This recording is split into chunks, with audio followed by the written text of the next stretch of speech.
হায় হায় করে বললেন, বাবা কত বড় ভাগ্যবান তুমি, যাকে পুত্র রূপে ভালোবেসেছিলে।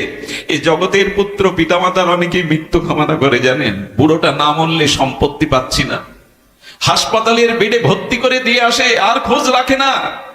আজ পিতামাতাও জঞ্জাল হয়ে গেছে অনেকের কাছে। কিন্তু ভগবানকে যদি ভালোবাসতে পারেন পুত্র জ্ঞানে, এই দেখুন, উনি মুখাগ্নি করে গেলেন, উনি গঙ্গা জলে তাকে স্নান করিয়ে গেলেন। ভগবান যার দায়িত্ব নেয়, সে দায়িত্ব 16 আনায় উনি পালন করেন। তাই যার যেখানে শূন্যতা আছে, ব্যথা আছে, ওখানে ভগবানকে বসান। উনার থেকে আপন কেউ হবে না জগতে। এই জন্য ভগবানকে স্থানে বসান। আজ পুত্র রূপে এসে গঙ্গা জলে স্নান করিয়ে তিলকমালা রচনা করে আজ তার মুখাগ্নি করে গোবিন্দ নিজ দায়িত্ব পালন করলেন। এই জন্য সংসারকে ভালোবেসে আমরা কিছুই পাইনি, পাবো না। সংসারের স্ত্রী পুত্রের প্রতি দায়িত্ব আছে, পালন করুন, কিন্তু আসক্তি রেখে নয়। আসক্তিটা রাখলে কষ্ট পেতে হবে, বন্ধন মুক্তি হবে না। যদি অনুরাগ আসক্তি থাকে, তবে ভগবানের চরণেই যেন থাকে। আর এই কথা যেন বলতে বলতে যেতে পারি হরিদাসের মতো, প্রভু সারাটি জীবন শুধু এই প্রার্থনা, অন্য কোনো প্রার্থনা নাই, যেন মৃত্যুর সময়, শেষের সময়, অন্তিম সময় আমি হরিদাসের সুরে সুর মিলিয়ে বলতে পারি, নয়নে হেরিব তোমার ও চন্দ্রবদন। প্রভু আমার শেষের সময়, অন্তিম সময় এই প্রার্থনা করো, স্ত্রী পুত্র প্রিয়জনের কালো মুখ যেন না দেখি, যেন তোমার মুখখানা, তোমার কমল বদনখানা আমার নয়নে ভেসে আসে। নয়নে হেরিব তোমার ও চন্দ্রবদন, বদনে আর কি বলছেন, হৃদয়ে ধরিব তোমার ওরাঙ্গা চরণ। প্রভু মৃত্যুর সময় যদি শক্তি না থাকে, যেন মনে মনে তোমার চরণ দুখানা হৃদয়ে ধারণ করতে পারি। বদনে আর বদনে উচ্চারিব শ্রীকৃষ্ণ চৈতন্য নাম। প্রভু মৃত্যুর সময় বাড়ি আমার, গাড়ি আমার, সন্তান আমার, স্ত্রী কোথায়, পুত্র কোথায়, কুটুম্ব কোথায়, যেন এই শব্দ আমার মুখে না আসে। আমি যেন তোমার নামটি বদনে নিতে পারি। শ্রীকৃষ্ণ চৈতন্য, শ্রীকৃষ্ণ চৈতন্য, এই নাম যেন আমার বদনে না আসে। দেখুন মানুষ মৃত্যুর সময় বলে, স্ত্রী তুমি কোথায়, বড় খোকা কোথায়, মেজ খোকা কোথায়, তোদের কি হবে, এদের কথা ভাবে, কিন্তু নিজে ভাবে না আমার মৃত্যুর পরে আমার কি গতি হবে। এই জন্য নিজের গতির জন্য প্রার্থনা করুন, অন্তিম সময়ে যেন ভগবান তোমার চরণকে হৃদয়ে ধারণ করতে পারি, তোমার কমল বদনকে নয়ন ভৃঙ্গে যেন আস্বাদন করতে পারি, আর জিহ্বায় যেন কৃষ্ণ চৈতন্য বলতে বলতে এ জীবন। সাংসারিক বস্তুতে আসক্তির কারণ দুটি। একটি হলো এই পদার্থ বস্তুর মধ্যে সুখ আছে, এটি মনে করা। ধ্যান দিয়ে শুনুন, সাংসারিক পদার্থ বস্তুর মধ্যে সুখ আছে, এটি মনে করা। এই জন্য আমাদের চিত্তে বা মনে একটা প্রগাঢ় বদ্ধমূল ধারণা আছে। ধারণা হলো যে সাংসারিক বস্তুর মধ্যে আমি সুখ পাবো, এর মধ্যে সুখ নিহিত আছে। এটিই হলো এই সব বস্তুর প্রতি মনের আসক্তির কারণ। এই আসক্তি বা বন্ধন মুক্তির জন্য দুটি পথ ভাগবত বলেছেন। একটি হলো জাগতিক কোনো পদার্থ বস্তুর মধ্যে সুখ অন্বেষণ না করা, সুখের পাওয়ার চেষ্টা না করা, এই হলো একটি উপায়। দ্বিতীয় উপায়টি আরো সরস, আরো মধুর। এটি একটি কঠিন, শুষ্ক, তিতো, কিন্তু সরস উপায় হলো যেখানে অখণ্ড প্রকৃত আনন্দ আছে, যেখানে জীবের অনন্ত মাধুর্য, অনুপম সুখের সিন্ধু আছে, সেই ভগবানের চরণে বা ভগবানের প্রতি আসক্তি আসা। উপায় কটি হলো? দুটি। সাংসারিক বস্তুতে সুখ নাই এই ভেবে তার থেকে আসক্তিটা ত্যাগ করা, একটি উপায়। আরেকটি উপায় হলো আনন্দ ঘন, সচ্চিদানন্দ ঘন মাধুর্যের সিন্ধু ভগবানের প্রতি আসক্তি আসা। এই দুটি বন্ধন মুক্তির একমাত্র উপায়। আমরা কোনটা বেছে নিয়েছি? না পারলাম ভগবানকে ভালোবাসতে, মন প্রাণ অনুরাগ প্রীতি ভগবানকে না দিতে, আর দ্বিতীয় সাংসারিক প্রস্তুতে সুখ নাই এই উপলব্ধি এখনো আমার, এই জন্য এই জন্ম মৃত্যু থেকে আমার নিষ্কৃতি নাই, এই কর্মফল থেকে আমার নিষ্কৃতি নাই। এখন আপনি দুটো পথের একটি বেছে নিতে পারেন, দুটি পথের একটি পথ আপনাকে বেছে নিতে হবে, আমাকে বেছে নিতে হবে। হয়তো সাংসারিক বস্তু পদার্থের মধ্যে সুখ নাই এই ভেবে নিবৃত্তি হবা, না হলে ভগবানের চরণে হৃদয়ের অনুরাগ প্রীতি ভালোবাসা আসক্তি পিপাসা ভগবানকে দেওয়া। প্রথম পথটা তারাই গ্রহণ করে, সিদ্ধান্ত রূপে গ্রহণ করে যারা নিবৃত্তি মার্গী, যারা সন্ন্যাসাদি নেন, সংসারে বিরক্তি হয়ে সংসার ত্যাগ করেন, জ্যোতি ধর্ম সন্ন্যাস ধর্ম গ্রহণ করেন, এরা প্রথম পথটি বেছে নেয় যে সংসারে সুখ নাই। এই জন্য তারা সংসারের স্ত্রী পুত্র মোহমায়া বিত্ত বৈভব পদ প্রতিষ্ঠা থেকে নিবৃত্তি হয়। আর যারা শ্রদ্ধাশীল সরস হৃদয়, তারা ভগবানকে ভালোবাসার পথ বেছে নেয়। কারণ একই সাথে মন দুই জায়গায় দেওয়া যায় না। ভগবানে মনে যদি আসক্তি আসে তাহলে সংসারের সুখের আসক্তি চলে যাবে। আপনি গৃহ থেকে ভাগবত অনুষ্ঠানে যত পথ এগিয়েছেন, গৃহটা পেছনে পড়েছে কিনা? আপনি গৃহ থেকে ভাগবত এই পরিমণ্ডলে যত এগিয়েছেন এক পা দুপা করে, তত গৃহ পিছিয়েছে। আবার এখান থেকে যখন আপনি গৃহে ফিরে যাবেন, তখন ভাগবত এই পরিমণ্ডলটা পিছনে পড়ে যাবে, বাড়ি এগিয়ে আসবে। ভগবানের চরণে আসক্তি এলো, প্রীতি এলো, অনুরাগ এলো, তো এই সাংসারিক বস্তুর প্রতি আর আসক্তি থাকবে না। এখন এই দুটি পথ নিয়ে আমরা একটু আলোচনা করি। আলোচনা হলো সাংসারিক বস্তু পদার্থে সুখ নাই, এটা কি মানি? আদৌ আমার মতো যারা মানে না, মানলে এত আসক্তিতে পড়ে থাকতাম না। সুখ আছে বলেই তো গাড়ি বাড়ি সুন্দরী রমণী পদ প্রতিষ্ঠা এগুলো সাজাতে চেষ্টা করি। আচ্ছা, সমুদ্রের তীরে বালুকা বেলায় যদি বালু দিয়ে সুন্দর একটি ঘর নির্মাণ করি, মূর্তি নির্মাণ করি, এটা বেশিক্ষণ টিকবে কি? কারণ সমুদ্রের তরঙ্গ এসে ঢেউ এসে বালুর সেই মূর্তি, বালুর সেই ঘরটা ভাসিয়ে নিয়ে যায়।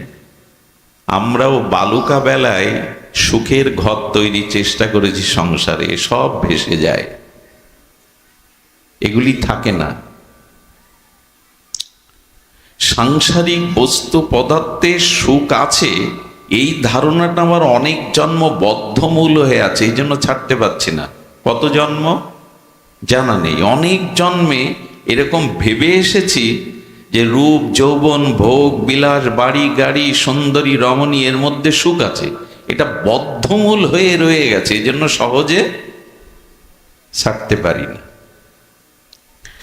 ভাগবত বলছেন অনিত্যম অসুখম,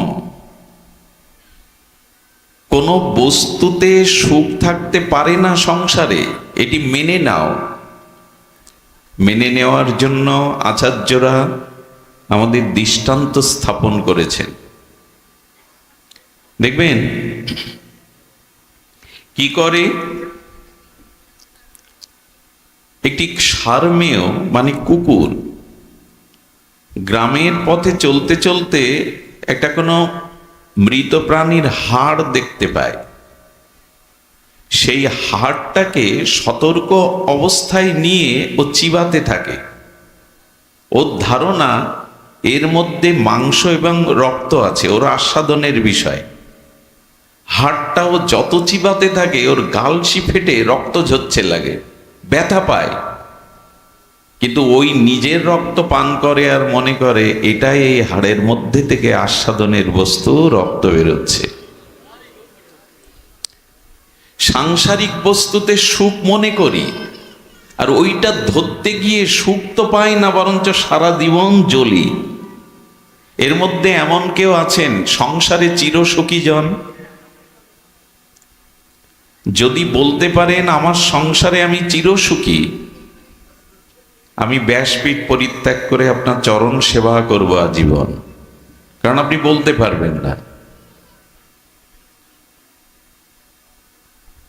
কুকুরটা একটি মরা প্রাণীর হাড় চিবাতে চিবাতে নিজের গালসি ফেটে যন্ত্রণা কাতর হয়ে রক্ত বেরোচ্ছে, নিজের রক্ত খাচ্ছে আর মনে করছে এটা এই বস্তুর আস্বাদন। আমরাও মনে করছি সংসার থেকে সুখ পাচ্ছি, কিন্তু না। মরুভূমিতে উট নামের একটি প্রাণী থাকে, উট সম্পর্কে আমাদের জানা। এই উটকে মিষ্টি আম্র মুকুল পাতা খেতে দেবেন, ও রুচি হবে না। উট মরুভূমিতে সৃষ্টি হওয়া কাটা গাছগুলো খায়, সেজের কাটার মতো ছুচালো সূচের মতো কাটা গাছ খায়। এই কাটার গাছ খেতে খেতে কাটাতে ক্ষতবিক্ষত ওর খেতে খেতে ওর গালসির মধ্যে নরম স্থান থেকে ওই কাটার আঘাতে রক্ত ঝরে। উট মনে করে এটি কাটারই রস, একটু লবণাক্ত লাগে রক্তটা। তেমনি সংসারে আমরাও মনে করি সুখ পাচ্ছি, বাড়ি গাড়ি সম্পত্তি, সুন্দরী রমণী, বিত্ত বৈভব, যশ খ্যাতি, কিন্তু এগুলি একসময় দাবানলের মতো জ্বলে। সুখের মতো দেখায় অথচ সুখ নয়। সুখের মতো দেখায়, সংসারে সুখের মতো দেখায়, সবকিছু রঙিন দেখায়, কিন্তু সুখ নাই। দেখুন, মহর্ষি জনক রাজা হয়েও যিনি মহর্ষি ঋষি। মিথিলাতে রাজা জনক, উনি সোনার পালঙ্কে শুয়ে রাজপুরীতে নিশীতে স্বপ্ন দেখছেন। খুব ধ্যান দিয়ে শুনুন, মার্মিক কথা। নিশীতে স্বপ্ন দেখছেন যে বহিরা বরণ শত্রু এসে তার রাজ্য আক্রমণ করেছে। রাজা জনককে পরাজিত করে তারা রাজ্য দখল নিয়েছে, আর রাজর্ষি জনককে রাজ্য থেকে অপমান করে বের করে দেয়া হয়েছে। ঘোষণা করা হয়েছে কোনো প্রজা যদি আশ্রয় দেয় তার মৃত্যুদণ্ড কার্যকর করা হবে। রাজ্য থেকে বিতাড়িত অপমানিত ক্ষুধার্ত রাজা 3 দিন জলন্ন পাননি।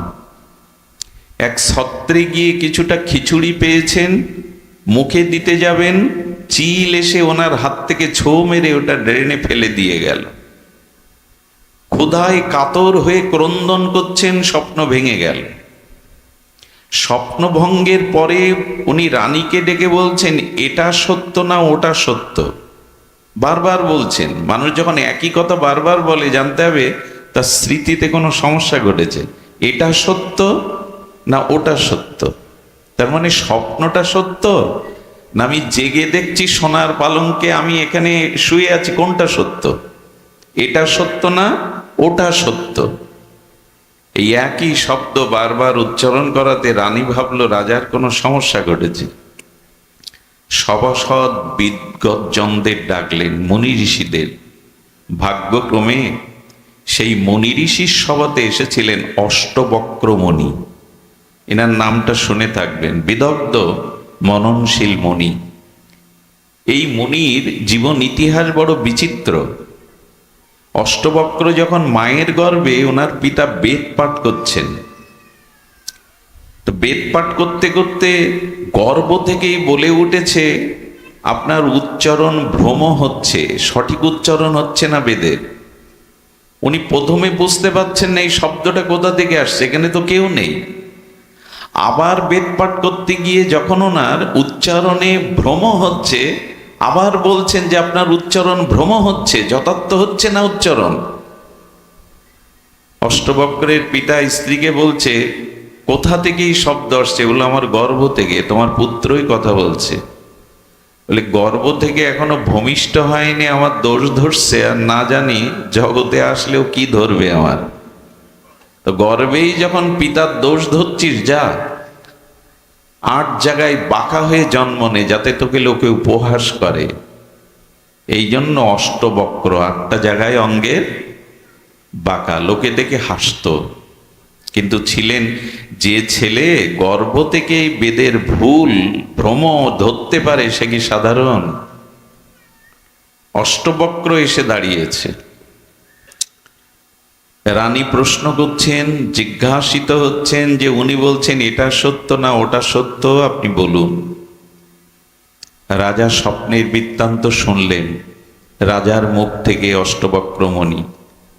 অষ্টবক্র তখন বলছেন, আপনারাও শুনুন, ধ্যান দিয়ে বলছেন, আপনি যখন স্বপ্ন দেখেছিলেন, আচ্ছা আমরা যখন গভীর ঘুমে সুষুপ্তিতে নিদ্রা যায়, তখন আমি কোন জাতি, হিন্দু না মুসলমান, পুরুষ না নারী, বিবাহিত কি অবিবাহিত, এই কোন সত্তা পূর্বের স্মৃতি কি মনে থাকে গভীর ঘুমের মধ্যে?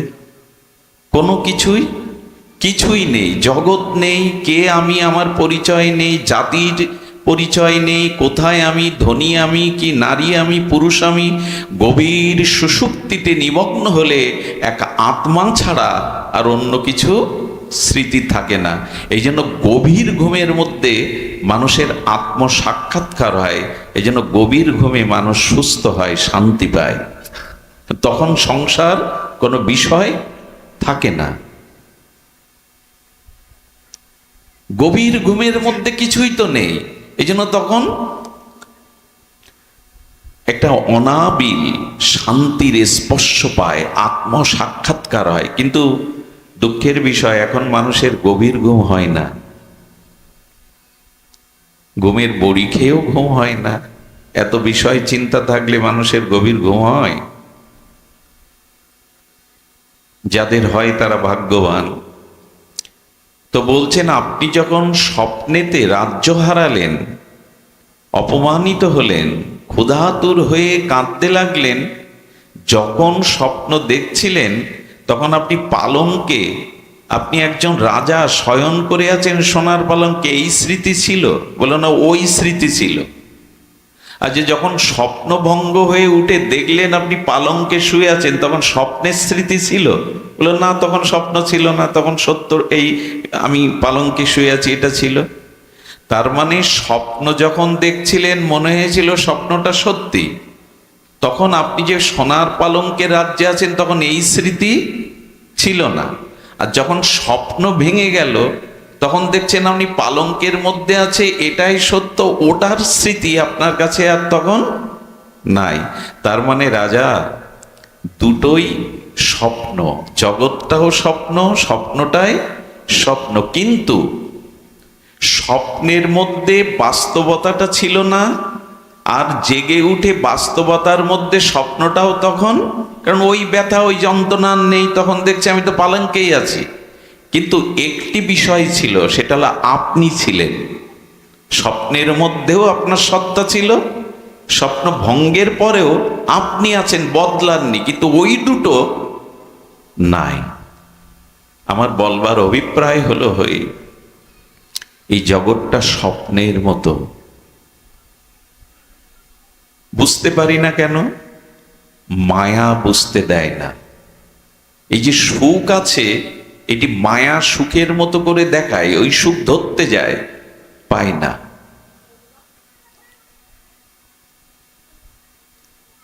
ছায়া সুখ, সংসারের সুখটা হলো ছায়া সুখ। আচ্ছা, আমি একটু করে আপনাদের একটু প্রমাণ দেই। খাদ্যের মধ্যে সুখ আছে।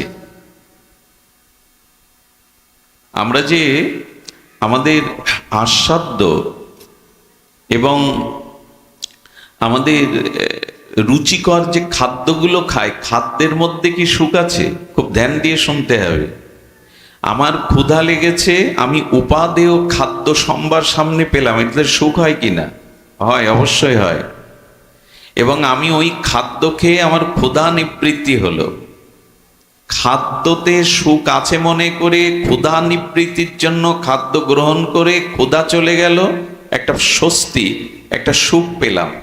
তো যদি মনে করি খাদ্যটা গ্রহণের কারণে সুখী হলাম, আচ্ছা পরিপূর্ণ উদর পরিপূর্ণ আখণ্ড ভোজন করার পরে ক্ষুধা চলে যাওয়ার পরে যদি আর এক থালাতে অমনি করে প্রসাদ এনে জোর করা হয় এটা খাও, তখন যদি জোর জবরদস্তি করে খাওয়ায় তো কি সুখ হবে না কষ্ট হবে? কষ্ট হবে কিনা? তা আমার প্রশ্ন হলো, খাদ্যের মধ্যেই যদি সুখ থাকে তো সব সময় সুখ থাকার কথা। ক্ষুধা নিবৃত্তি হওয়ার পরে আরো খাদ্য যখন দিল, সেই খাদ্য জোর করে খাওয়াতে গেলে কষ্ট হয় কিনা, দুঃখ হয় কিনা? তার মানে খাদ্যের মধ্যেই যদি সুখ থাকতো, সব সময় খাদ্যতে, সবসময় খাদ্যকে সুখ পাবেন। এখন বরঞ্চ ডাক্তাররা বলে দিচ্ছে না খেতে পারাটাই সুখ, অত খেয়েও না। আমাকে একজন প্রশ্ন করেছিলেন ভাগবতে যে আমরা যে অন্নটা পাই, আমি কতটা অন্ন জগতে পাবো এটা ঈশ্বর নির্ধারণ করে দিয়েছেন। বললাম হ্যাঁ, ঈশ্বরই নির্ধারণ করে দিয়েছেন। মানে মুখের অন্ন অনেক সময় মুখে মানুষ তুলতে পারে না, ওইখানেই মরে পড়ে থাকে। ঈশ্বরের ইচ্ছাই তুমি মুখে কতটা অন্ন পাবে। তখন উনি একটু প্রশ্ন করছেন, আমার 50 বছর পরমায়ুতে যদি ঈশ্বর 60 মণ চাল আমার জন্য বরাদ্দ করেন, তা আমি 40 বা 45-এ আমি 55 মণ চাউলের অন্ন পেয়ে গেছি। একটু বেশি ক্ষুধাতুর, বেশি খাদ্য খাই বেশি। তো যে 10 বছর আয়ু বাকি আছে আর 5 মণ চাল বাকি আছে, তাই 5 মণে কুলাবে কি করে 10 বছর? আমি একটু বেশি খেয়ে ফেললাম, ঈশ্বরের বরাদ্দ থেকে একটু অতিরিক্ত। আমার মাথায় একটা বুদ্ধি এলো, আমি বললাম দেখুন 10 বছরে 5 মণ কুলাবে কি করে? এই তো তোমার প্রশ্ন।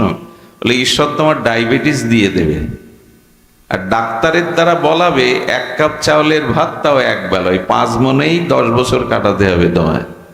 তুমি চাইলে পারবে না, তুমি চাইলে ওটা পারবে না। আপনার অন্ন কোথায়, কতটুকু, এটি তার নির্ধারিত। গতির ভর্তা প্রভু সাক্ষী, নিবাস সারানাং শ্রুধিদ, প্রভাব প্রলয়ং স্থানাং নিধানানাম বিজম অব্যয়ম। আমি ভর্তা, তোমার ভরণ পোষণকারী আমি, অন্য কেউ না। এই জন্য মাতৃগর্ভে আমরা কি খেয়ে বেঁচে থাকি? বাইরে থেকে তো কেউ খাওয়ায় না।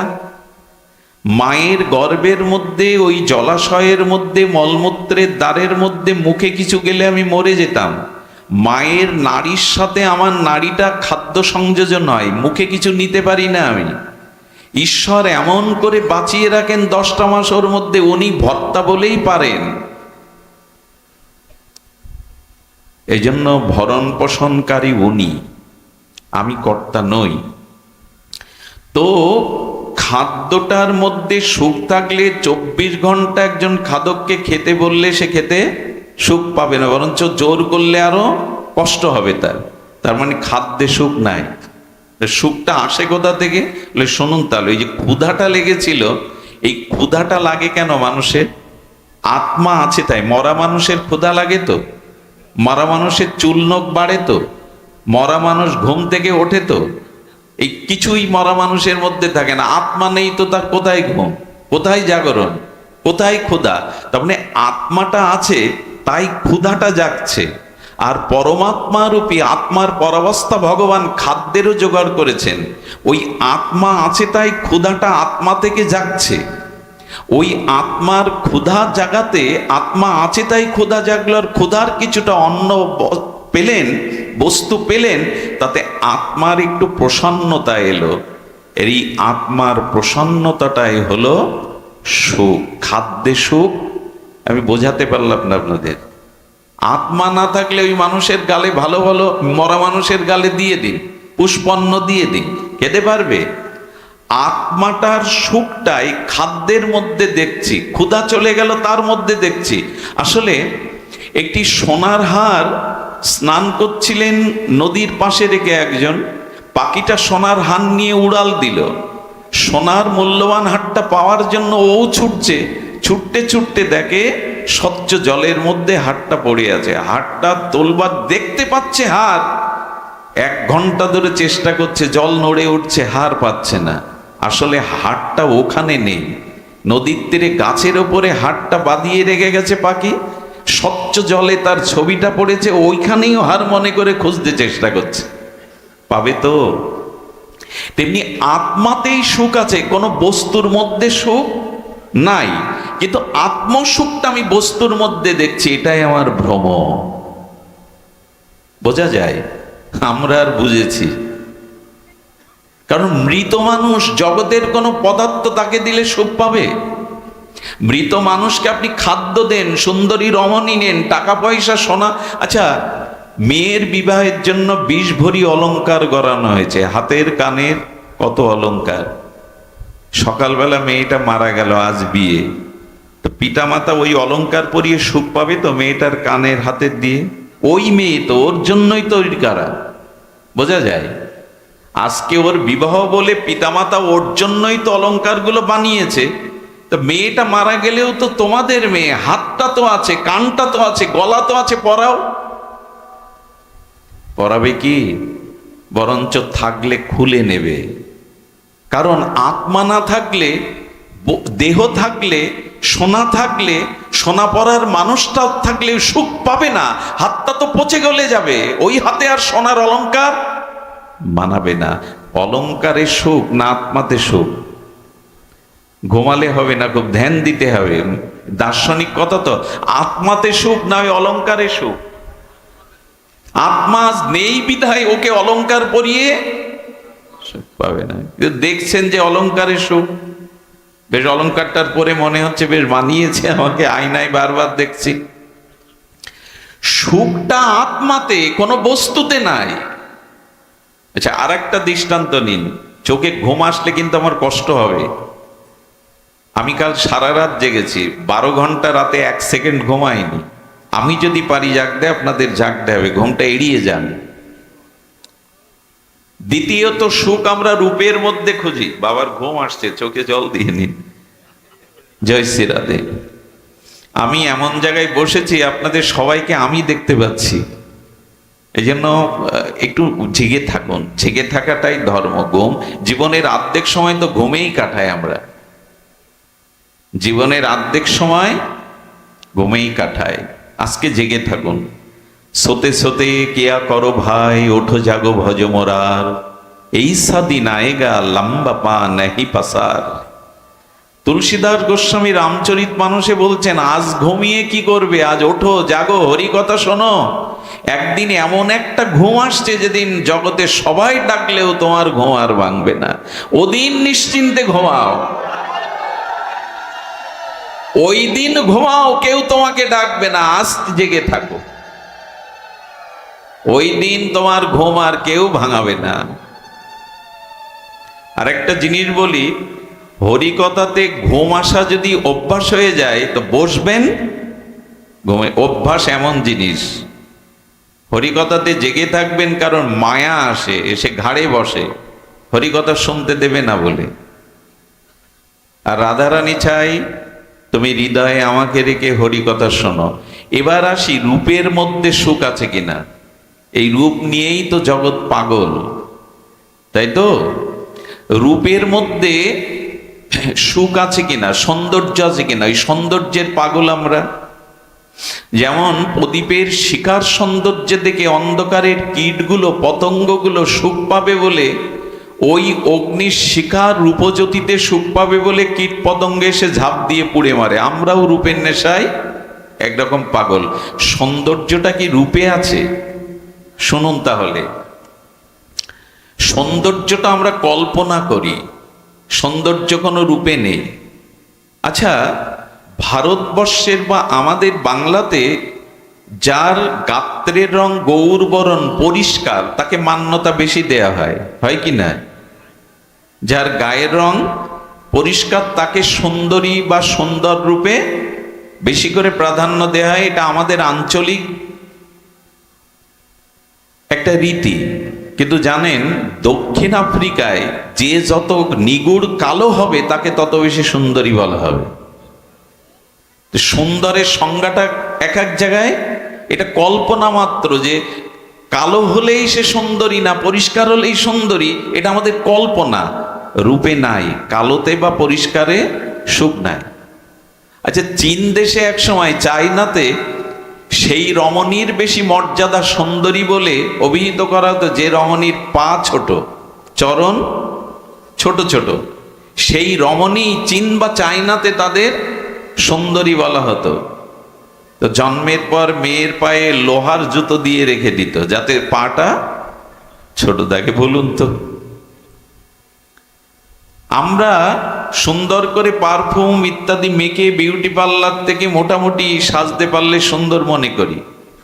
আর গাইনাতে এমন আছে ওয়েস্ট ইন্ডিজের, যে ওখানে যে যত মুখ কেটে ক্ষত করতে পারে তাকে বেশি সুন্দরীর উপাধি দেওয়া হয়। আসলে এটা কল্পনা। আমাদের রূপে সুন্দর, রূপে সুখ না, এটা কল্পনা। কল্পনা করে নিই আমরা, কল্পনা করে নিই। এই কল্পনাই আমরা মনে করি। দেখুন, সুখটা আপেক্ষিক। এখন যদি কেউ পেছন থেকে আমাকে তালপাতার পাকার দিয়ে বাতাস দেয়, আমার দেহের একটু সুখ হবে কিনা? গরম আছে। আচ্ছা, আমি একই ব্যক্তি যদি মাঘ মাসে কঠিন শীতে আমাকে কেউ বাতাস দেয়, একই তো পাখা, একই তো ব্যক্তি, সুখ হবে কি? সুখটা আপেক্ষিক। একটা শূকর পচা নর্দমার ড্রেনের জলে ওখানে শুয়ে সুখ পায়, কিন্তু মানুষ ওখানে সুখ পায় না। একজনের যাতে সুখ হয়, অন্যজনের তাতে আবার। তার মানে এরকম যদি বলা হতো যে যার গায়ের রং পরিষ্কার তাতেই শুধু সুখ আছে, এমন তো নয়। তার মানে আমরা কল্পনা করে নিয়েছি আমাদের মতো এই সুখ। সুখ আসলে রূপে নাই। আগেই বলছি, এরকম করে যদি ভাবা যায়, তাহলে এই অনিত্য জগতে আমাদের বস্তুর মধ্যে, পদার্থের মধ্যে প্রকৃত সুখ নাই। সুখটা আসে আত্মা থেকে, তার প্রতিচ্ছবিটা পড়ে রূপে, ধনে, অর্থে, বাড়িতে, গাড়িতে। এই জন্য তার মানে আমাদের ওই বুদ্ধিটা এখনো খোলেনি যে প্রকৃত সুখ আছে আত্মাতে, সুখ বস্তুতে নাই। আর এটি জেনেই যারা প্রকৃত এই জীবনে আনন্দ চায়, তারা এই জগতের প্রতি মোহ বা আসক্তি কমিয়ে ফেলে। না, এতে সুখ নাই। সুখ আছে পরমানন্দ স্বরূপ, আত্মস্বরূপ আত্মাতে। এটা কবে বুঝবো আমরা? এই জন্য জগতের বস্তুর প্রতি আসক্তি কমান। আসক্তি থাকলে কিন্তু ওই জালে আটকে যেতে হবে, বেরোবার কোনো পথ নেই, মুক্তির কোনো পথ নেই। এই জন্য সংসারের বস্তুতে অভিমান, আমার জ্ঞান আঁকড়ে ধরে তার থেকে সুখ পাওয়ার আশা যদি না কমান, দুঃখের হাত থেকে ব্রহ্মাও আপনাকে নিষ্কৃতি দিতে পারবে না। সুখ পাই। জগতের সপ্তম আশ্চর্য তাজমহল যে শাহজাহান গড়লেন, ওই তাজমহল গড়ার কারণে তারই পুত্ররা তাকে বন্দি করে কাটালো, বন্দি করে রাখলো, দাসী দিয়ে এক মুঠো করে ভাত ছুড়ে দিত। তাজমহল করেও কি শান্তি পাওয়া যায়? আজ প্রতিটা ঘরের মধ্যে গিয়ে দেখুন আগুন জ্বলছে, দাবাগ্নি জ্বলছে, ভবমহা সংসার ও দাবানল। বাইরে দেখে ফিটফাট মনে হবে, কি যেন স্বর্গ গড়ে তুলেছে। ভেতরে প্রবেশ করে দেখুন যন্ত্রণা, কাতরতা, সেখানে যেন দাবাগ্নির মতো আগুন জ্বলছে। বাইরে সুখের ভান করি বটে, ভেতরে সুখ নাই। কারণ সংসার কোনো বস্তুতে সুখ থাকতে পারে না। সুধীজন, এই একটা পথ, এর প্রতি প্রবল আসক্তিটা কমিয়ে আনুন, তখনই প্রকৃত স্বাভাবিক সুখটা আপনার ভেতরেই আসবে। যদি রাজরানী হলে সুখ হতো, যদি সুন্দরী হলে সুখ হতো, যদি রাজপ্রাসাদে থাকলে সুখ হতো, মীরা কেন ভিখারি হয়ে ব্রজের পথে যাবে? মীরাবাই, মীরাবাই কেন ভিখারিনী হয়ে পথে বেরোবে?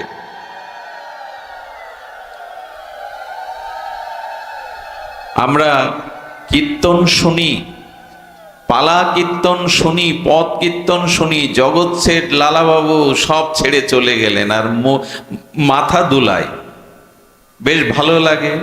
ভালো তো লাগে কীর্তন শুনে, তুমি কতটা ত্যাগ করেছো? জগৎ শেঠ, লালাবাবু জমিদারত্ব ত্যাগ করে ভগবানের পথে গেলেন, ভজনের পথে গেলেন। আমরা কতটুকু ছাড়তে পারছি? ঈশ্বর হাসেন যখন দুই ভাই দড়ি নিয়ে 9 ইঞ্চি জাগার জন্য মারামারি করে, বলে এইটা আমার, ওটা আমার। ঈশ্বর হাসেন, এ বিশ্ব ব্রহ্মাণ্ড আমার, দুদিনের জন্য দড়িটা নিয়ে বলছে এটা আমার, ওটা তোমার। ঈশ্বর এই সব জায়গায় হাসেন। ডাক্তার যখন বলে তোমার চিন্তা নেই, আমি তোমাকে বাঁচিয়ে দেব, ভগবান তখন হাসেন, বাঁচাবার মালিক তুমি নও, তোমাকেও একদিন মৃত্যুর স্বাদ দিতে হবে, যত বড় ডাক্তার তুমি হও। এই জন্য সাংসারিক কোনো বস্তুর প্রতি অতিরিক্ত আসক্তি কমিয়ে আনুন। এ কথায় কাজ হবে না, তবু বলতে হবে, বলতে এসেছি, আহ্বান করেছেন। আজ পর্যন্ত কেউ এই বস্তুর থেকে, পদার্থর থেকে সুখ পায়নি। বরঞ্চ দেখবেন আমাদের যার যত বেশি আছে তার তত অভাব বেশি। আচ্ছা, মন্দিরে 2 ধরনের ভিখারি যায়। এক মন্দিরের সিঁড়ির ওপরে থালা বাটি নিয়ে 2 টাকা 1 টাকার জন্য ভিখারি থাকে, আর কোট টাই প্যান্ট পরে পাজরা গাড়ি থেকে নেমে মন্দিরের মধ্যে যায় কিছু শেঠ ধনীরা।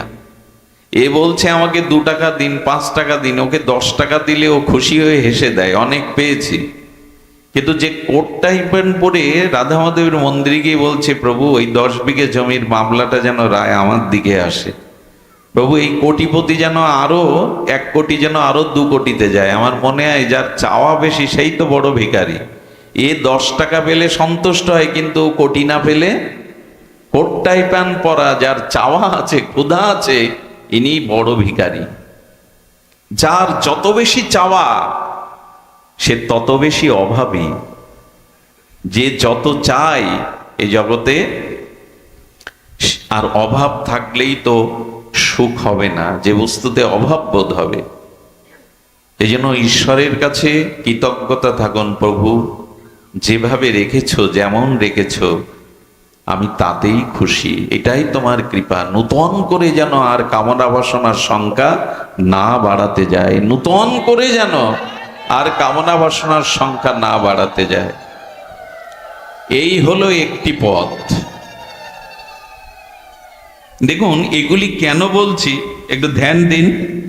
ও বাবা বলতে চাইছেন 1 বার উলোধ্বনি দিন, 2-3 বার না দিয়ে নিয়ম 3 বার বা 7 বার, কিন্তু ভাগবতে 1 বার দিতে হয়, কারণ ভাগবত কথাই মঙ্গলধ্বনি। দেখুন মৃত্যু আমাদের অসম্ভব, মৃত্যু আমাদের অবশ্যম্ভাবী। সন্দেহ আছে কি? মৃত্যু আমাদের মানে এটা সম্ভবপর, এইটা হবে না এমন নিষ্কৃতি তো নাই মৃত্যুর হাত থেকে। আপনাদের একটা বাচক কথা বলি, অপূর্ব আস্বাদন হবে। আমাদের কৃষ্ণদ্বৈপায়ন বেদব্যাস ভগবানের জ্ঞান অবতার, যিনি বেদ চতুর্বিভাজন করেছেন, যিনি মহাভারত রচনা করেছেন, উপনিষদ রচনা করেছেন, যিনি ভাগবত রচনা করলেন, সেই কৃষ্ণ দ্বৈপায়ন বেদব্যাস, যিনি ভগবানের জ্ঞান অবতার, ওনার একজন সেবক ছিল। কি ছিল? সেই সেবকের নাম দাস। তো সেই দাস সেবক হঠাৎ একদিন ব্যাসদেবের কাছে প্রশ্ন করছে, গুরুদেব আমার মৃত্যু কবে একটু বলে দিতে পারতেন? আমার মৃত্যু, ব্যাসদেব বললেন, কি বলছেন উনি, মানুষের যে কোনো মুহূর্তে মৃত্যু হতে পারে, আর প্রতিক্ষণেই তো মানুষ তার আয়ু ক্ষয় হচ্ছে, মৃত্যু হচ্ছে। মৃত্যু একদিনে হয় না। একটা মানুষের 50 বছর আয়ু, যদি তার 30 বছর আয়ু বয়স হয়ে থাকে, তবে সে 30 বছরের মৃত আছে, বাকি 20 বছর। মানুষ একদিনে মরে না, প্রতিক্ষণে মরে, একদিনে শেষ হয়। বোঝা গেল? আমার বয়স যদি 50 হয়, আমি যদি বর্তমান 40-এ পড়ে থাকি, আমি 40 বছরেরই মৃত। 10 বছরটা বাকি আছে, অর্থাৎ মৃত্যু প্রতিক্ষণে প্রতি মুহূর্তেই হচ্ছে। বুঝতে পারি না, কেমন জানেন, ইলেকট্রিসিটি পাখাটা যদি খুব দ্রুত ঘোরে, দূর থেকে বোঝা যায় ঘুরছে। আপনি আমি বসে আছি না, এই পৃথিবীটা 1060 মাইল বেগে ঘুরছে, এত দ্রুত ঘুরছে। আপনি আমি ভাবছি বসেই আছি, আমরা ঘুরছি না, কিন্তু পৃথিবীটা খুব দ্রুত ঘুরছে। দ্রুত ঘোরা জিনিসকে বোঝা যায় না, দূর থেকে ফ্যানের পাখাটা দেখবেন, বোঝা যায় না যে ওটা চলছে কিনা, তো দূর থেকে এরকম মনে হয়। তেমন আমাদের আয়ু প্রতিক্ষণে মৃত্যু হচ্ছে। বললেন কবে মৃত্যু হবে বা আরো কতদিন বাঁচবে, ব্যাসদেব বলছেন এটা না ভেবে যাতে মৃত্যুটা সার্থক হয় তাই ভগবানের চিন্তা করো। কখন মরবে এটা ভেবে উদ্বিগ্ন হয়েও না, আর অনেক দিন বাঁচবে এ ভেবেও আশায় থেকো না, অথচ মৃত্যুটা যাতে সার্থক হয় তার প্রস্তুতি নাও। ভগবান চিন্তা করো, সৎ চিন্তা করো, ঈশ্বরের চিন্তা করো। কিন্তু তা কি আর হয়? দাসজির মনে যখন এভাবে প্রভাব ফেলেছে না, উনি তত্ত্বজ্ঞ, উনি জানেন আমার মৃত্যুটা কবে হবে, বলে গুরুদেব দয়া করে একটু বলুন। ওর আগ্রহ থেকে তখন বলছে, দেখ তোর মৃত্যু কবে এটা আমি জানি না, জানে যমরাজ। তো চল আমি তোকে নিয়ে যেতে পারি, সে সামর্থ্য আমার আছে। যমের কাছে গিয়ে বলছেন দয়া করে একটু বলুন তো এই দাসের, আমার যে এই দাসরূপ সেবক শিষ্য, এর মৃত্যু কবে? তখন বললেন প্রভু, লোকের জানটা, আত্মাটা, প্রাণটা আমি জোর করে দেহ থেকে ছিনিয়ে নিই, এটা আমার ডিউটি, কিন্তু কার মৃত্যু কবে হবে এটা মৃত্যু দেবতা ছাড়া আমিও জানি না। তো যমকে সাথে নিয়ে ব্যাসদেব আর দাস মৃত্যু দেবতার কাছে গেলেন। ইনি যম আর যমরাজের মৃত্যু দেবতার কাছে গেলেন, গিয়ে বললেন দেখুন আমি মৃত্যুর দেবতা বটে, কিন্তু ঈশ্বর আমাকে আদেশ দেন তাই আমি আদেশ পালন করি, এই জন্য ঈশ্বরই বলতে পারেন ওর মৃত্যু কবে। তো ব্যাসদেব, দাস আর কে কে সাথে আছেন, যম এবং মৃত্যু দেবতা, এই চারজন মিলে ভগবানের নিকটে গিয়ে ব্যাসদেব প্রণাম করছে, প্রভু একটি বিষয় জানার জন্য আপনার এখানে এলাম, যে এর মৃত্যু কবে আপনি একটু কৃপা করে জানিয়ে দিন। ভগবান বিধাতা তখন হাসছেন আর বলছে, ব্যাসদেব ও তোমার সেবক ভেবে আমি মনে করেছিলাম তোমার মতো মহাত্মাকে সেবা করছে, ও দীর্ঘদিন বাঁচুক, এই জন্য ওর মৃত্যুটা আমি একটু কৌশল করে রেখেছিলাম। ওর মৃত্যুটা কেমন যেন, আমি বলেছিলাম ব্যাসদেব, দাস, যমরাজ এবং মৃত্যুর দেবতা এই চারজন যেদিন একত্রিত হবে সেই দিন ওর মৃত্যু। এবং আমি আর একটা সত্য রেখেছিলাম ওকে বেশি দিন বাঁচাবো বলে, যে এই চারজন একত্রিত হয়ে যেদিন আমার কাছে আসবে সেই দিনই ওর মৃত্যু। আমি চেয়েছিলাম ও জগতে কিছুদিন থাক, তোমার সেবা করছে, সদ্গুরুদেবের সেবা করছে, এখন দেখছি আমি যে মনে করেছিলাম সেই উপস্থিত, তোমরা চারজন এক জায়গায় এবং আমার কাছে চলে এসছো, এখনই মৃত্যু হোক। আমরা মৃত্যুকে, অবশ্যম্ভাবী মৃত্যুকে, নিশ্চিত মৃত্যুকে, ধ্রুব সত্য মৃত্যুকে এড়াতে পারবো না, কিন্তু মৃত্যুর প্রস্তুতি আছে তো। তখনই ও হাই হাই করে উঠল, শুধু মৃত্যুর খবর জেনে কি করলাম, আমার তো প্রস্তুতি থাকা উচিত ছিল। এই জন্য মৃত্যু অবশ্যম্ভাবী হলেও, নিশ্চিত ধ্রুব হলেও আসুন আমরা চেষ্টা করি যাতে মৃত্যুটা সার্থক হয়। মৃত্যু সার্থক হয় কিভাবে? আমি দুটি রাস্তার কথা বলছিলাম। এক হলো সংসারের বস্তুর প্রতি আসক্তি কমানো, কারণ এতে সুখ নাই, এতে শুধু দুঃখ আর দুঃখ, এই ভেবে কমানো। আর দ্বিতীয় পথটা বেশ সরস, দ্বিতীয় পথটা খুব রসের, সেই পথটা হলো সর্ব মাধুর্যময় আনন্দ সিন্ধু, মাধুর্যের সিন্ধু শ্রী ভগবানের চরণে আমাদের আসক্তিটা, প্রীতিটা যাওয়া।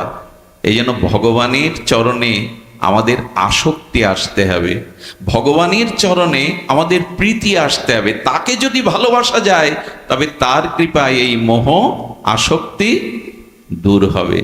তাকে ভালোবাসাটা সহজ, কঠিন না। ভগবানকে ভালোবাসাটা সহজ সেটা ভাগবতে বলেছেন, মদ গুণ শ্রুতি মাত্রে নমহি সর্ব গুহাশয়ে মনার গতি অবিচ্ছিন্ন যত গঙ্গাবু সহ অম্মুধা। আহা, ভাগবতের এই দিব্য শ্লোকে ভগবান বলছেন তোমার মনের গতি আমার দিকে যাবে, একটা কাজ করো, মদ গুণ শ্রুতি মাত্রেন,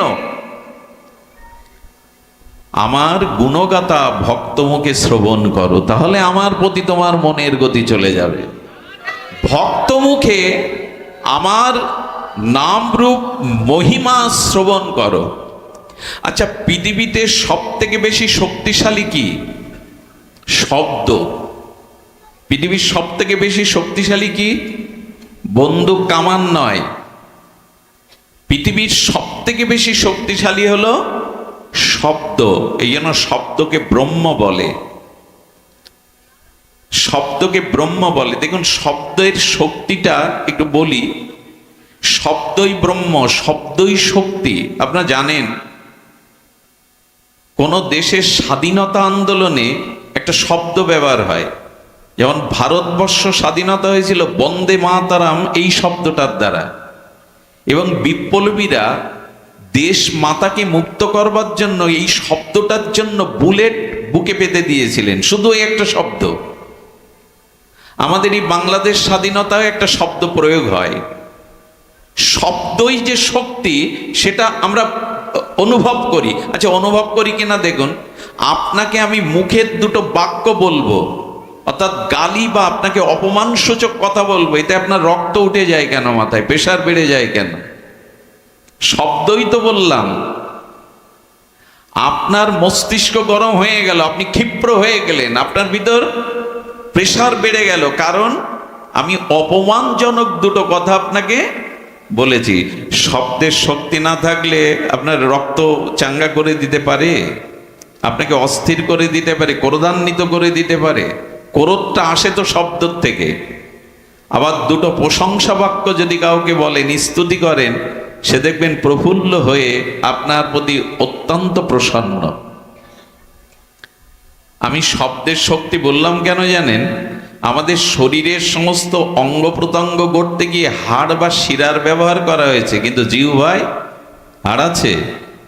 জিহ্বায় কোনো হাড় আছে কি? হাড় নাই। কিন্তু এই হাড় না থাকা বস্তুটার এমন ক্ষমতা যে এ দিয়ে শব্দ বললে আপনার বুকের পাঁজরও ভেঙে যাবে। এর শক্তি এমন, মানুষের হৃদয় ভেঙে দেয় মানুষের কথা, শব্দ। এখানে কোনো বাঁশি বাজছে না, কেউ নাচ গান করছে না, এখানে কাউকে দান ধ্যান করা হচ্ছে না, কিন্তু দুটো মুখের কথায় আমরা এতগুলো মানুষ সংসার ভুলে, কামনা বাসনা ভুলে একটা অপ্রাকৃত আনন্দ লোকে বাস করছি। এটা তো শব্দেরই কারণ। জিহ্বায় হাড় নাই, কিন্তু এত শক্ত আপনার হাড় পাঁজর ভেঙে দেবে। কথা এমন জিনিস, 20 বছর আগে করা একটা অপমান মানুষ 20 বছর পরেও ভুলতে পারে না। কথার এমন সব শক্তি।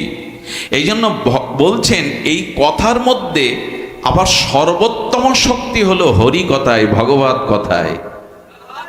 ভাগবত কথায় কেন শক্তি জানেন?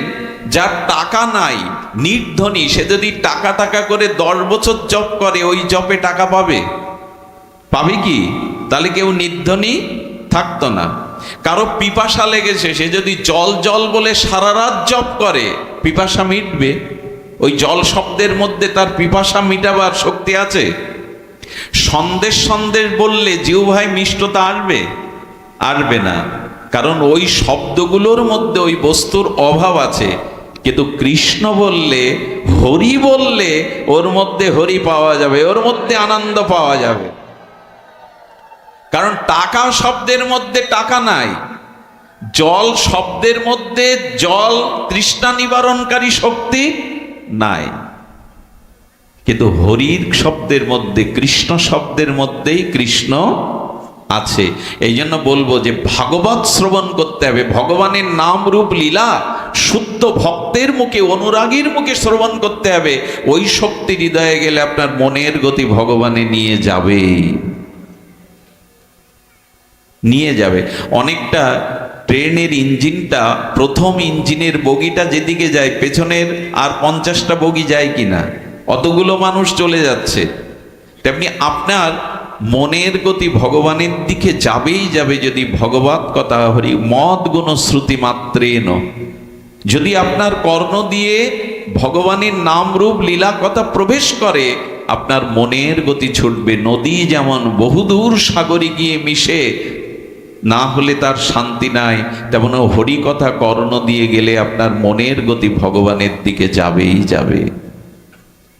এই জন্য ভাগবত কথা একমাত্র একবার প্রশ্ন করা হয়েছিল, এক রাবণের জন্য রাম অবতার হলো। কথাটি খুব মার্মিক কথা, আমি বেশি সময় নেব না, শুনুন। রামচন্দ্র এসেছিলেন রাবণ বধের জন্য, কংস, শিশুপাল, জরাসন্ধ এদের বধের জন্য কৃষ্ণ এলো। হিরণ্যকশিপুর এলেন, নরসিংহদেব এলেন হিরণ্যকশিপুরকে বধ করার জন্য। আচ্ছা, মহাপ্রভু এলেন জগাই মাধায়ের উদ্ধারের জন্য। এখন প্রতি ঘরে ঘরে প্রতি মহল্লাতেই রাবণ আছে, কংস আছে, জরাসন্ধ আছে। এখন কোন ভগবান আসবে এদের বধ করে সমাজে শান্তি প্রতিষ্ঠা করতে? এ প্রশ্ন জাগে না? গোবিন্দ বলেছেন যে যখন যখন ধর্মের গ্লানি হবে তখন আমি অবতীর্ণ হয়ে সাধুদের পরিত্রাণ করব। শ্লোকটি সবার মুখস্থ, তাই না? ইয়াদা ইয়াদা হি ধর্মস্য গ্লানি, এটা আমরা বলি, কিন্তু যদি প্রশ্ন করা হয় এখন কি অধর্ম হচ্ছে না জগতে? এখন কি আসরিক শক্তি বেড়ে যায়নি? এখন কি রাবণ কুম্ভকর্ণ আগে একটা ছিল, এখন তো ঘরে ঘরে তৈরি হয়েছে রাবণ কর্ণ। তো ভগবান তুমি এখন কোথায়? ঘুমাচ্ছ? তুমিই তো কথা দিলে যে যখনই ধর্মের গ্লানি হবে সাধুদের পরিত্রাণের জন্য আমি অবতীর্ণ হব। তো এখন কি ধর্মের গ্লানি হচ্ছে না? এখন কি সাধুদের প্রতি অত্যাচার হচ্ছে না? এই অসুরদের বধ করবার জন্য, অধর্মকে নাশ করবার জন্য তুমি কোথায়? ভগবান বললেন আমি কলিতে অবতার হব, কলির একেবারে শেষে। কলির অবতার কে? কল্কি। সে কখন আসবে? একেবারে কলির শেষে। এর মধ্যে কলির কোনো অবতার নাই। তো যদি তাই হবে, তোমার এই গীতার বাক্য এখন কোথায় প্রতিফলিত হবে? আমরা তো পড়ে আছি এই অবস্থার মধ্যে। গোবিন্দ তখন বললেন আমি অবতার হব, আর সেই অবতার হব ভাগবত রূপে। জগতে ভাগবতের অক্ষর রূপে, রসব্রহ্ম রূপে আমি অবতার হব। আমি শরীরধারী অবতার রামকৃষ্ণ এদের মতো না হলেও আমি ভাগবত অক্ষর রূপ ব্রহ্ম অবতার হব। হয়ে কি করব জানো? এই প্যান্ডেলের মধ্যে আমার মতো অনেক আসরিক প্রবৃত্তি মানুষ আছেন, আমার মতো যারা। তো ভগবান বললেন আমি এই অক্ষর রূপ শব্দ শক্তি দিয়ে, আমি অক্ষর রূপ ব্রহ্ম হয়ে মানুষের কর্ণ দিয়ে হৃদয়ে গিয়ে তার যে অসুরত্ব পাশবিকতা আছে ওটা নাশ করে আমি সেই আসরিক অশুভ অসুরত্ব শক্তি নাশ করে আমি তাকে প্রকৃত মানুষ করে তুলব।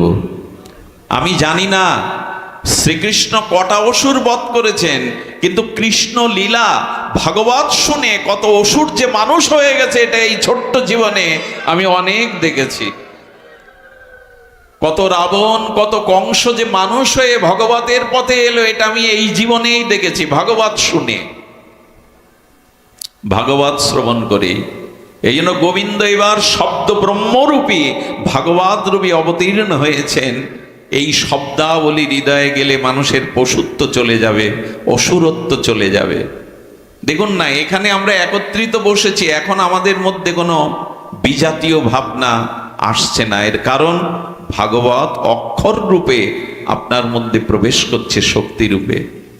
এই জন্য ভগবানের অনন্ত মাধুর্য লীলা কথা শ্রবণের মাধ্যমে আমাদের চিত্ত আসুরত্ব, পাপবৃত্তি, অপরাধ বৃত্তিগুলো ভগবানই অক্ষর রূপে হৃদয়ে গিয়ে আমাদের হৃদয় পরিচ্ছন্ন করে দেবেন, আসরিক ভাবটাকে নষ্ট করে দেবেন। এই জন্য আপনাদের কাছে অনুরোধ, যেখানে বিশুদ্ধ সাধু সঙ্গে হরিকথা হয় সেই হরিকথা কর্ণ পেতে উৎকর্ণ হয়ে শ্রবণ করুন। এই শ্রবণের মাধ্যমেই আমাদের চিত্ত বৃত্তি সংশোধিত হবে। তবে হরিকথা শ্রবণ করতে হবে চিত্ত দিয়ে, শুধু বুদ্ধি মন কর্ণ না, চিত্তের মধ্যে আমাদের স্বভাব লুকানো থাকে। এই জন্য হরিকথা যতক্ষণ শুনি ততক্ষণ ভালো, এখান থেকে উঠে গিয়ে আর মনে থাকে না। তার কারণ কি? রাবণ বারবার বাণ মেরে রাবণের 10 মাথা ছেদন করছে, কিন্তু কিছুক্ষণ পর মাথা আবার, শুনেছেন না রামায়ণে, যতবার রঘুপতি রামচন্দ্র বাণ ছুটছে ওর মাথা কেটে দিলে মানুষ বাঁচে, কিন্তু রাবণের মাথা আবার। বিভীষণের দিকে তাকিয়ে রাবণ বলছে এই তো রাবণ বধ হবে না, যার মস্তক কেটে দিলে আবার মস্তক সৃষ্টি হয়, আমি তাকে বধ করব কি করে? বিভীষণ বললেন, প্রভু ওর বাণটা মারতে হবে নাভিতে, নাভিতে বাণ মারলে রাবণ নিহত হবে, তুমি নাভিতেই বাণ নিক্ষেপ করো। এইটি সাংকেতিক তত্ত্ব আছে। তত্ত্বটা হলো মানুষের মোহ থাকে নাভিতে। মোহ কোথায় থাকে? আর এই মোহ কেটে দিলেও আবার রাবণের মাথার মতো। এখানে যতক্ষণ শুনি ততক্ষণ ভালো থাকি, আবার সংসারে ফিরে গিয়ে পূর্বের স্বভাব জেগে ওঠে, মোহ আবার যতবার মাথা কাটবে আবার জেগে উঠবে। বিভীষণ বললেন, মানুষের মূল মোহ থাকে চিত্তে, ওই চিত্তকে সংশোধন করতে হবে, ওই চিত্ত মাঝে হরিকথা দিতে হবে। বুদ্ধির দ্বারা, মনের দ্বারা, কানের দ্বারা না, চিত্ত মাঝে। যে কি করে বোঝায় বলুন তো? ওই যে গালা, কাঠের উপরে একটা লাল গালা দিয়ে স্বর্ণকাররা অলংকার করে, আর যখন অলংকারটা তুলে নেয় তখন গালাতে ছাপ থেকে যায়, ওই ছাপটা মুছতে গেলে কি করতে হবে? তেমনি আমাদের অনন্ত জন্মের ভোগ বাসনার ছাপ মনে না, চিত্ত মাঝে আছে, ওইখান থেকেই মোহটা উৎপত্তি হয়। আপনাকে একটা কাজ করতে হবে, ওই চিহ্নটা মুছতে গেলে আরেকটু আগুনের তাপ দিয়ে দেন গালার উপরে, তাহলে যেটা আঁকানো আছে, ডিজাইন করা, ওটা গলে সমান হয়ে যাবে। তাই হরিকথা সাধুমুখে হৃদয়ে দিতে দিতে হৃদয়টা যখন দ্রবীভূত হবে, গলে যাবে, বিগলিত হবে, তখনই পূর্বে স্বভাব নষ্ট হয়ে আপনার মধ্যে প্রেমময় স্বভাব জেগে উঠবে। গালাতে হবে, হৃদয় বিগলিত করতে হবে। এই জন্য শুনুন, হরি নাম করে হরিকথা শুনে যদি চিত্ত বিগলিত না হয়, জানবেন স্বভাব সংশোধন কিছুটা ভালো লাগবে, কিন্তু সংশোধন হবে না। এই জন্য চিত্তকে বিগলিত করতে হবে। কিভাবে হরিনাম করতে হবে? বলছেন, হরিনাম করতে করতে, হরিকথা শুনতে শুনতে যদি গায়ের লোমগুলো খাড়া দিয়ে ওঠে, প্রতিটা রক্তের মধ্যে সেই ভগবত প্রেম, ভগবত অনুরক্তি, অনুরাগ উচ্ছ্বসিত হয়ে ওঠে, আর যদি তোমার চোখে জল আসে, বিন্দু বিন্দু অশ্রু ঝরে হরিনাম হরিকথাতে, তো আর যদি তোমার হৃদয় বিগলিত হয়, দ্রবীভূত হয়। আচ্ছা, তামা দিয়ে পত্র লিখতো আগে, পুরানো দিনে তামার উপরে লেখা পেতেন না? তো শক্ত তামাতে কি লেখা যায়? আসলে তামাটা তাপ দিয়ে যখন নরম করা হতো, তখন ওর উপরে একটা ছাপ দিয়ে দেয়া হতো। যেমন প্লাস্টার করতে গিয়ে একটা দাগ টেনে দিলেন নরম অবস্থায়, ওই দাগটা বহুদিন থাকবে, কিন্তু প্লাস্টার শুকিয়ে গেলে আর দাগ দিতে পারবেন? ঠিক তদুপরি আমাদের হৃদয়টা কঠিন হয়ে গেছে, গলাতে হবে, ওটা গলাতে হবে। এই গলানোই একমাত্র হরিকথা, হরি নামে হয়। আমি বেশি দূরে না গিয়ে বললেন কিভাবে হরিকথা, কিভাবে হরিনাম করলে আমাদের চিত্ত বিগলিত হবে, নয়নে অশ্রু আসবে, আর আমার দেহ মনে অলৌকিক চিন্ময় দিব্য পুলক জাগবে। যদি এভাবে হরিনাম নিতে পারেন তবে হবে কেমন? গৌরাঙ্গ বলিতে হবে পুলক শরীর, কই হয় না তো? হরি হরি বলিতে নয়নে বহে নীর। কিভাবে নাম করতে হবে জানেন? আহা, আমি আপনাদের একটু কথা বলি। আজকাল নামযজ্ঞ, ওই ফরিদপুর অঞ্চল, আপনাদের এই অঞ্চলে, ভাঙা অঞ্চল, নামযজ্ঞ 7 দিন 5 দিন 72 প্রহার হয়। হোক সেটা নামযজ্ঞ, কলিযুগের যুগধর্ম, কিন্তু নাম কিভাবে নিতে হয় সেটা বলে দিয়েছেন আচার্যরা, সেটা গোস্বামীগণ বলেছিলেন। বললেন অনুসংকীর্তনম শব্দটি দিয়েছেন সুখদেব গোস্বামী ভাগবতে। কি শব্দ বলা হলো? অনু উৎসর্গে, মানে পেছনে। অনুসংকীর্তনম, কারো পেছনে থেকে হরিনাম করতে হবে, তবে হরিনাম কাজ দেবে। শব্দটার দিকে ধ্যান দিন। অনু মানে পশ্চাতে থেকে হরিনাম করতে হবে। কার পেছনে হরিনাম করলে, কার পেছনে থেকে হরিনাম করলে হরিনাম কাজ করবে? দুঃখের বিষয়, আজকের নামযজ্ঞগুলোকে নামের স্বরূপকে বিকৃত করা হচ্ছে। নামের যে স্বরূপ তাকে বিকৃত করা হচ্ছে। কার পেছনে দাঁড়িয়ে আমি নাম করব? অনু অর্থাৎ পশ্চাৎ সংকীর্তনাম। এই শব্দটি সুখদেব গোস্বামীর, মানে পেছনে নাম করতে হবে, সামনে একজনকে দাঁড় করিয়ে। কাকে? তো সামনে দাঁড় করিয়ে কি হিন্দি গানের সুরে, সামনে হিন্দি গানের সুর রেখে চটুল সুরে নাম করব?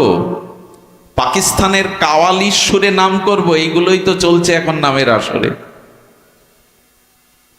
এইগুলোই তো চলছে। কার পেছনে নাম করতে হবে সেই নাম ঈশ্বরের কাছে পৌঁছাবে, আমার হৃদয় দ্রবীভূত হবে, আমার অনন্ত জন্মের স্বভাব সংশোধন হবে। কোন হৃদয়ে নাম করলে? কার পেছনে দাঁড়িয়ে? হিন্দি গানের সুরে, কাওয়ালির সুরে? লোককে বিনোদনের জন্য হরিনাম নয়। নামাচার্য হরিদাস ঠাকুর গুফার মধ্যে বসে নাম করছেন, বেনাপোলের গভীর জঙ্গলের মধ্যে বসে নাম করছেন, কাউকে দেখান না। একটা জিনিস বলি, যে ভক্তি বিজ্ঞাপনের জন্য করা হয়, অন্যকে জানানোর জন্য করা হয়, সেখানে ভক্তির ছিটেফোঁটাও থাকে না। ভক্তি কখনো বিজ্ঞাপনের জিনিস নয়। আজকাল মাইক না হলে, আমরা হরি কথা বলতে সাউন্ড সিস্টেম না হলে, আগেকার দিনে লাগতো, এটা হরিনাম করতে লাগতো মাইক সিস্টেম। এক মাইক ঠিক করতে 2 ঘন্টা লাগে। আসলে মাইক শব্দটা মাইক হয়ে গেছে, এখন নিজেকে যত জানানো অন্যকে যায়। এই মাইক চিন্তা নিয়ে নাম করলে, মায়ার পেছনে দাঁড়িয়ে নাম করলে নাম ক্রিয়া হবে না। নাম করতে হবে এর পেছনে দাঁড়িয়ে। আসলে নামের স্বরূপটাই আমরা বিকৃত করে রেখেছি। নাম করতে হবে গুরুদেবকে সামনে রেখে, বৃন্দাবনকে সামনে রেখে, নিতাইকে সামনে রেখে, ভক্তিকে সামনে রেখে হরিনাম করতে হবে, তবে সেই নামে হৃদয় দ্রবীভূত হবে। আহা, হৃদয় কখন বিগলিত হবে, নয়নে প্রেমশ্রু কখন আসবে, কণ্ঠ কখন রুদ্ধ হয়ে যাবে, যখন আপনি গুরুদেবকে সামনে রাখবেন, বৃন্দাবনকে সামনে রেখে নাম করবেন, নবদ্বীপকে সামনে রেখে মহাপ্রভু রাজানুলম্বিত অশ্রু সজল নয়নে দেখতে দেখতে নাম করবেন, ঠাকুর হরিদাসের দিকে তাকিয়ে নাম করবেন।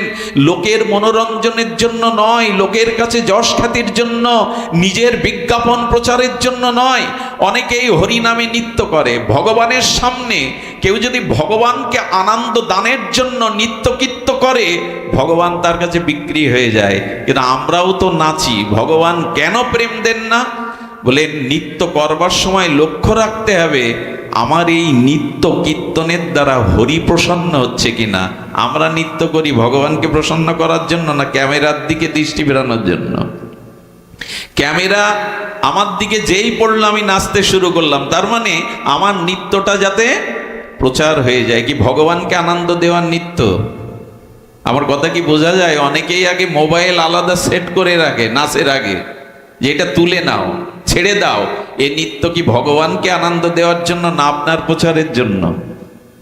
খবরদার, ভগবানের সম্মুখে তাকে আনন্দ দেওয়ার জন্যই যা কিছু চেষ্টা, নিজের বিজ্ঞাপনের জন্য এটি করা নয়। সুধীবৃন্দ, বলতে বলতে এসেছি যে ভগবানের কথাতে আর হরিনামে, ভগবানের কথাতে হরিনামে নয়নে অশ্রু, হৃদয় বিগলিত হলেই কেবল মোহ যাবে, আমাদের সংসার নাশ হবে, ক্ষয় হবে, আসক্তি ক্ষয় হবে। তবে এমন করে নাম, এমন করে অভিব্যক্তি কজনার হয়? সুধীবৃন্দ, মনে পড়ে সিদ্ধ বাবাজি মহারাজ সারা জীবন তার সেবক তাকে সেবা করেছেন। বাবাজি মহারাজ যখন অপ্রকট হবেন, নাম সিদ্ধ মহাপুরুষ, তখন তার সেবককে ডেকে বললে, কিরে, আমার জন্য ঘর ছেড়েছিস, দেহ সুখ ছেড়েছিস, সারা জীবন সেবা করেছিস, কিছু চেয়ে নে, আমি তো বিদায় নিচ্ছি।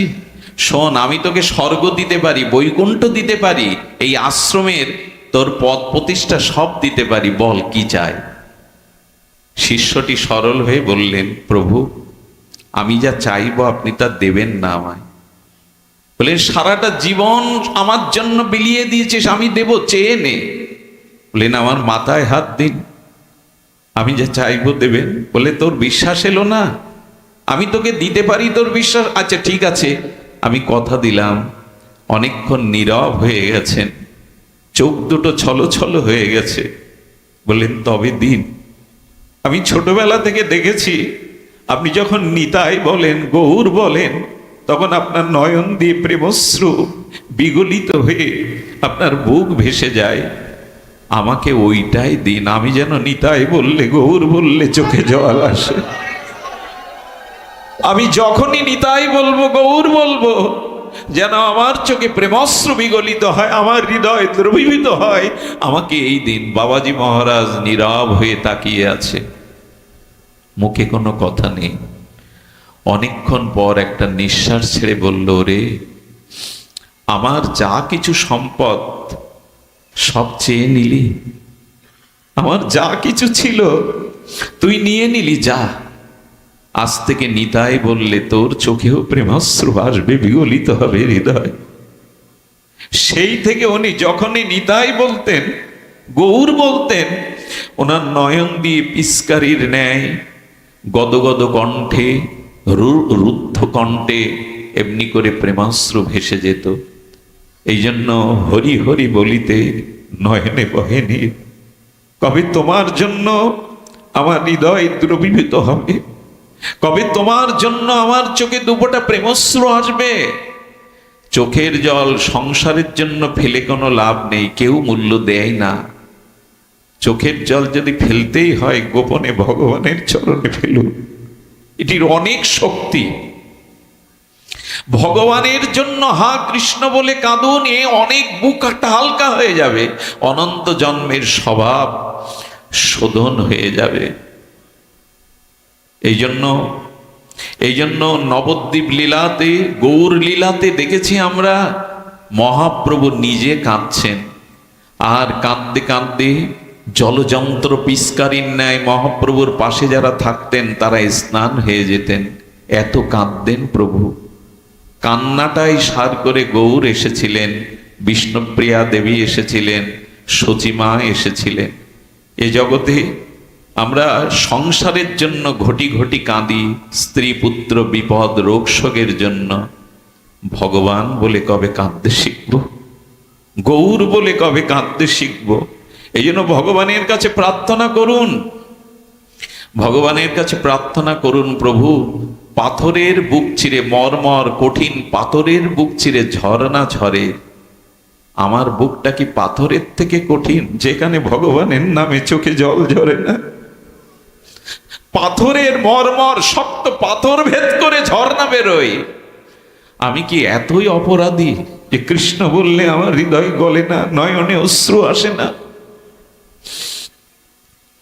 অন্যকে দেখাবার জন্য না, ঘরে দোদ দিয়ে গোপনে যদি কৃষ্ণ বলে কাঁদতে পারেন না, অনেক জন্মের স্বভাব ধুয়ে যাবে, মুছে যাবে, হৃদয় দ্রবিত হবে। ভগবানের কাছে গোপনে কাঁদতে হয়। আমার মতো এই ভরা আসরে দাঁড়িয়ে অন্যকে মাতানোর জন্য নয়, আসরকে মনোরঞ্জনের জন্য নয়, গোপনে ভগবানের জন্য কাঁদতে হয়। মহাপ্রভু আর সীতানাথ অদ্বৈত ভবন হতে চিরদিনের মতো চলে যাচ্ছে। সন্ন্যাস নিলে একবার মাতৃভূমি দর্শন করতে হয়। ধ্যান দিয়ে শুনুন, মহাপ্রভু এসেছেন, নিত্যানন্দ প্রভু আর মহাপ্রভুকে পথ ভুলিয়ে, বৃন্দাবনের পথ ভুলিয়ে তিনি এনেছেন নবদ্বীপে। সীতানাথ ভবনে মহাপ্রভু প্রায় 10 দিন ছিলেন, 10 দিবস। সেই 10 দিবস সেবে ভক্তদের দর্শন দিলেন, আর নিজের মায়ের, সচী মায়ের, জগৎজননীর প্রাণ রক্ষা করলেন। আর মহাপ্রভু তখন আর শান্তিপুর হতে নবদ্বীপের পথ ধরে চলে যাচ্ছে। একবার ভেবে দেখুন, এই মহাপ্রভু 24টা বছর নবদ্বীপে লীলায় ছিলেন। এই নবদ্বীপের প্রতিটি ধূলিকণা, আকাশ বাতাস মহাপ্রভুর লীলার সঙ্গে মহাপ্রভুর চিরচেনা। বেড়ে উঠেছেন, খেলেছেন, আনন্দ করেছেন, সংকীর্তন করেছেন এই মাটিতে। প্রভু আজ বিদায় নিচ্ছেন, আর বিদায় বেলা প্রভু বলছেন আর নবদ্বীপ কখনো দেখা হবে না। কারণ সন্ন্যাসী একবার মাতৃভূমিতে আসতে পারে, দ্বিতীয়বার আসতে পারে না। মহাপ্রভু নবদ্বীপের ধুলোর দিকে তাকিয়ে বলছেন, তোমার বুকে কত খেলেছি, তোমার বুকে কত অঙ্গ, এই ধুলি অঙ্গে মেখেছি। হে ধুলি, হে নবদ্বীপের ধুলি, আর তোমাদের সাথে আমার খেলা হবে না, অঙ্গে মাখা হবে না। সুরধনী ভাগীরথী গঙ্গার দিকে তাকিয়ে মহাপ্রভুর চোখ দিয়ে গঙ্গা ঝরঝর বলছে, কত তোমাতে অবগাহন করেছি, সন্তরণ করেছি, সাঁতার কেটেছি সাথীদের নিয়ে। হে গঙ্গা, আর তোমার বুকে কখনো সন্তরণ হবে না। তোমার বুকে আর এমনি করে সখাদের নিয়ে জলকেলি করতে পারবো না। বিদায় ভাগীরথী গঙ্গা, বিদায় নবদ্বীপের মাটি। কি বলবো আপনাদের, সমস্ত নবদ্বীপবাসীর প্রাণের ধন গৌরাঙ্গের বিদায়ে তাদের চোখ দিয়ে প্রেমাশ্রু হা গৌরাঙ্গ, হা গৌরাঙ্গ ধ্বনিতে আকাশ বাতাস মুখরিত হয়ে গেছে, যেন ভারী হয়ে গেছে। সেদিনের সে বর্ণনার ভাষা আমার নাই। গাছের শাখাগুলি, পাতাগুলো যেন নিচে নেমে এসে শোকাতুর হয়ে মহাপ্রভুর চরণ বদন দেখছেন। আর দেখবো না তোমায় গৌরহরি, আর তোমাকে কোনোদিন দেখবো না। এই যখন দশা, তখন ঘরের মধ্যে বিষ্ণুপ্রিয়া দেবী আড়ালে কাঁদছেন। কেন জানেন? প্রভু সন্ন্যাস নিয়েছেন, প্রভুর সামনে যাওয়ার আমার অধিকার নেই। প্রভু যে রমণী মুখ দেখবে না, স্ত্রী মুখ দেখবে না। বিষ্ণুপ্রিয়া ঘরের কোণে বসে যখন কাঁদছেন, একজন এসে বলছেন, কি রে অবাগিনী, সবাই পতিত পাবন লীলাতে তাকে দর্শন করে উদ্ধার হলো, কেবল তোর অনুমতি নেই। প্রিয়া তখন মনে মনে বলছেন, আমার প্রাণনাথ সারা জীবনের মতো চলে যাবে, আর নবদ্বীপে আসবে না। তার চরণ, তার বদন আর কখনো দর্শন হবে না। কি করব আমি? আমার তো যাওয়া নিষেধ প্রভুর সামনে। শেষ কথা চিন্তা করে বিষ্ণুপ্রিয়া দেবী ঘর থেকে সেই সমস্ত শোকে পাথর হয়ে গেছে। আর সে তো শুভ্র বসন আবৃত করে মহাপ্রভু তার বাটির সামনে, গৃহের সামনে দিয়ে চলে যাচ্ছেন। আর বিষ্ণুপ্রিয়া দেবী পথের ধুলাতে এসে ওইখানেই সাষ্টাঙ্গে মহাপ্রভুর পথ আঁকলে দাঁড়িয়েছে। মহাপ্রভু নিজের বাটির সামনে এসে গঙ্গার তীরে নিজের ঘর দেখে চোখে জল পেটছেন। তোমার কোলেই তো বড় হয়েছি, জন্মভূমি, এই গৃহেই তো আমি শশীকলার ন্যায় বেড়েছি চিরবিদায়। মহাপ্রভুর খড়মটা বেঁধে গেল বিষ্ণুপ্রিয়ার অঙ্গে। কে তুমি? কে তুমি? এভাবে ধুলায় দূষারিত হয়ে শুয়ে আছো। বিষ্ণুপ্রিয়া বললেন, আমি অভাগিনী, আমার কি গতি হবে কৃপা করে বলুন। বললেন, কে তুমি? বলল, আমি গৌরাঙ্গ প্রিয়া।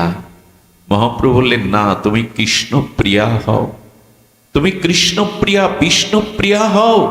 বলে, না, আমি যে কৃষ্ণ চিনি না, আমি যে গৌরাঙ্গ ছাড়া জানি না, গৌরাঙ্গের চরণ ছাড়া চিনি না, আমি গৌরাঙ্গ প্রিয়া। সকলেই কৃপা পেল, আমার কি গতি হবে? মহাপ্রভু দোকানা পায়ের খড়ম পাদুকা খুলে দিয়ে বললেন, যাও, এ দুটি নিয়ে ঘরে গিয়ে এই দুটির মধ্যেই কৃষ্ণ ভজন করো, এই মধ্যেই আমাকে তুমি পাবে, আমাকে স্মরণ করো। যেমন রামচন্দ্র ফিরে আসেনি অযোধ্যাতে, ভরত প্রভুর চরণ দুখানা, পাদুকা দুখানা মাথায় নিয়ে ভরত ফিরে এসেছিল। প্রভু, তোমাকে না ফিরিয়ে নিয়ে যেতে পারি, তোমার চরণ তো ফিরিয়ে নিয়ে যাব, তোমার চরণই তো তুমি। ভরত 14 বছরের জন্য প্রভুর পাদুকা মাথায় নিয়ে নিজে সিংহাসনে না বসে ওই পাদুকাকেই রাজাদিরাজ করে সিংহাসনে পূজা করেছিলেন। সুধীজন বিষ্ণুপ্রিয়া দেবী সেই যে পাদুকা নিয়ে ঘরে গেলেন, তার ভজনই ছিল চোখের জল। কি করতো জানেন? সকাল হলে দুটো মাটির পাত্র রাখত, একটা পাত্রে থাকতো তন্ডুল চাউল, সেই এক একটা চাল হরে কৃষ্ণ এই মহামন্ত্র প্রসাদী করে খালি পাত্রে রাখত। বলুন তো, বেলা 12টা পর্যন্ত, দ্বীপ্রহর পর্যন্ত কটা চাউল হতো? ওই চালগুলো নিয়ে গঙ্গা জলে ফুটিয়ে মহাপ্রভুকে ভোগ লাগিয়ে এক মুঠো পেতে নেই তার সারা জীবনের আহার, পারবো তো? এরকম জীবের জন্য এত বিরহ পারবো তো? যতদিন শাশুড়ি মা বেঁচে ছিলেন, শাশুড়ির আঁচল তলে গঙ্গা স্নান করতে নেই মুখ বিষ্ণুপ্রিয়ার কেউ দেখতে পায়নি। আমি অভাগিনী, আমি প্রভুকে ধরে রাখতে পারিনি, মুখ দেখাতেন না। কাঞ্চনা সখী দেখছে প্রিয়াজি একটা ময়লা সাধারণ কাপড় পরে আছে। প্রিয়া, সাক্ষাৎ জগৎ লক্ষ্মী তুমি, তোমার রূপে জগৎ পুলকিত, তুমি বৈকুণ্ঠের অধীশ্বরী, তুমি কেন ময়লা কাপড় পরেছ? সখী কাঞ্চনা বললেন, এ তোমায় মানায় না। বিষ্ণুপ্রিয়া বললেন, যার প্রতি জীব উদ্ধারের জন্য সংসারের সমস্ত সুখ ত্যাগ করে গম্ভীরার মধ্যে রাত দিন কৃষ্ণ বলে কাঁদছেন, তার সহধর্মিনী হয়ে ভালো কাপড় পরা কি শোভা পায়? বিষ্ণুপ্রিয়া দেবী মহাপ্রভু চলে যাওয়ার পরে আর কোনো ভালো মলিন বস্ত্র ছাড়া পরেননি। খেয়েছেন ওই প্রসাদী চাউলের এক মুঠো সিদ্ধ। আর কি করতেন জানেন? আর ওই মহাপ্রভু খাটে ঘুমাতেন না, মেঝেতে গম্ভীরার মধ্যে ছোট্ট একটু ক্ষেত্রে পাটা প্রসারিত করে শয়ন করা যায় না, ওর মধ্যে মহাপ্রভু পড়ে থাকতেন। বিষ্ণুপ্রিয়া দেবীও পালঙ্কে বা খাট গ্রহণ করেননি, ধুলায় পড়ে থাকতেন। ভগবানের জন্য এই বিরহ না জাগলে আমাদের চিত্ত সংশোধন হবে না। ভগবানের জন্য চোখের জলই একমাত্র উপায় হৃদয়কে গলাতে। আজও কোনো বস্তু সিদ্ধ করতে গেলে তাকে তাপ দিতে হয়। এই চোখের জলের বিরহ তাপ, কৃষ্ণ পেলাম না, ভজন হলো না, তোমার চরণে অনুরাগ এলো না, এই যে বিরহ তাপে দগ্ধীভূত চোখের অশ্রু জলে এই হৃদয় যেদিন বিগলিত হবে, সেই দিনই অনন্ত জন্মের স্বভাব সংশোধন হবে, তার আগে নয়। তবে এটি আশা বড় কঠিন। কার আসে জানেন? কৃষ্ণ বলে যে কাঁদতে শিখেছে, তার ছোঁয়ানীন ওই রোগ আপনারও হবে। ভগবানের জন্য ব্যাকুল হয়ে আরতিতে প্রেমে যিনি কাঁদতে শিখেছেন, যার হৃদয় ভগবৎ প্রেমে বিগলিত, তার সঙ্গ করুন, তার ওই ভাব আপনার ভিতরে সংক্রামিত হবে, ওই ভাব আপনার মধ্যেও সংক্রামিত হবে। এই জন্য কৃষ্ণ নাম নিতে নিতে যদি কণ্ঠ রুদ্ধ হয়ে যায়, চোখে প্রেমাশ্রু বিগলিত হয়, হৃদয় যদি দ্রবীভূত হয়, তবে অনন্ত জন্মে হৃদয়ের দুর্বাসনা আমাদের হৃদয় থেকে চলে যাবে। তাই ভগবানের কাছে একটা প্রার্থনা করবেন। এই প্রার্থনা করার আগে তাকে ভালোবাসুন। আমি দুটি পথের কথা বলেছিলাম, সংসারের বস্তুর থেকে সুখের আসক্তি ত্যাগ করা, আর দ্বিতীয় হলো ভগবানের চরণে অপ্রাকৃত মাধুর্যের সিন্ধু ভগবানের চরণে আসক্তি। বৃন্দাবনের ছোট্ট একটা ঘটনা বলেই আজকের পাঠ বিশ্রাম। এক বাবাজি মহারাজ ছিলেন, ব্রজ ছেড়ে তিনি কোথাও যাননি জীবনে, বৃন্দাবন ছেড়ে তিনি কোথাও যাননি। 108 বছর এই মহাত্মার বয়স। উনি প্রথম জ্ঞানী ছিলেন, জ্ঞানী থেকে বেদ অধ্যয়ন করতেন, ধ্যান করতেন, কিন্তু পরবর্তীতে ব্রজবাসীদের সঙ্গ পেয়ে, মহাত্মাদের সঙ্গ পেয়ে তিনি ভক্তিযোগে প্রবেশ করেন। আর ভক্তিতে তিনি গোপালকে তার শিশু জ্ঞানে, সন্তান জ্ঞানে গোপালের সাথেই তার সম্বন্ধ হয়। শীতে গোপালকে বুকের মধ্যে রাখেন, সকলে ননি খাওয়ান, তাকে খেলনা কিনে দেন, তার সাথে পিতা পুত্রের সম্পর্ক। এই করতে করতে 108 বছর যখন বয়স, তখন তার মনে একবার হলো, আমি গঙ্গা কখনো দেখিনি, বদ্রিকাশ্রমে কখনো যাইনি, অন্য কোনো ধামে দ্বারকায় যাইনি, মিথিলায় যাইনি, আমার একটু ইচ্ছা হয়েছে আমি তীর্থ ভ্রমণে যাব। গোপাল হৃদয় থেকে বলছেন, বৃন্দাবন ছেড়ে কোথাও যেও না, ব্রজ ছেড়ে তুমি কোথাও যেও না। সবাই বলছে, বাবা আপনি যেতে চেয়েছিলেন, বলে আমার গোপাল নিষেধ করেছে, আমি কোথাও ব্রজ ছেড়ে যাব না। ব্রজ ছেড়ে তিনি যাননি। ওই ব্রজেই যেদিন দেহত্যাগ করলেন, বাবাজি মহারাজরা তাকে শ্মশানে দাহ করার জন্য যখন নিয়ে গেল, হঠাৎ একটা 6-7 বছরের বালক এসেছে। বেশি দিন আগের ঘটনা না।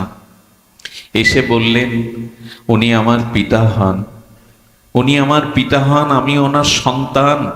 উনি গঙ্গা স্নান করতে চেয়েছিলেন, আমি তাকে যেতে দেইনি। এই দেখো, আমি গঙ্গা জল এই কলসিতে ভরে এনেছি আমার বাবাকে স্নান করাবো বলে। সেই গঙ্গা জল দিয়ে ওনার পিতাকে স্নান করাচ্ছেন, চোখের জলে স্নান করিয়ে চন্দন পরিয়ে দিলেন, মালা পরিয়ে দিলেন, দিয়ে তাকে চিতায় দিয়ে মুখাগ্নি করে চোখের জলে কাঁদতে কাঁদতে আর বালকটা অদৃশ্য হয়ে গেল। ওইখানে যারা ছিলেন তারা বলছেন, আমাদের মাথা কি খারাপ হয়ে গেছে? বাবা তো বিবাহ করেননি, 108 বছরের সন্ন্যাসী, ওনার 108 বছরের বয়সের কখনো 6 বছরের সন্তান নাই, কে এই ছেলেটা? আমাদের মাথায় কেন এই বুদ্ধি এলো না? গোবিন্দ যেন বললেন, আমি তোমাদের বুদ্ধিকে মোহ করে রেখেছিলাম বাবার কাজ করব বলে। গঙ্গা স্নানে আমি তাকে যেতে নিষেধ করেছিলাম বোঝো ছেড়ে, তাই আজ গঙ্গা স্নান করিয়ে তাকে মুখাগ্নি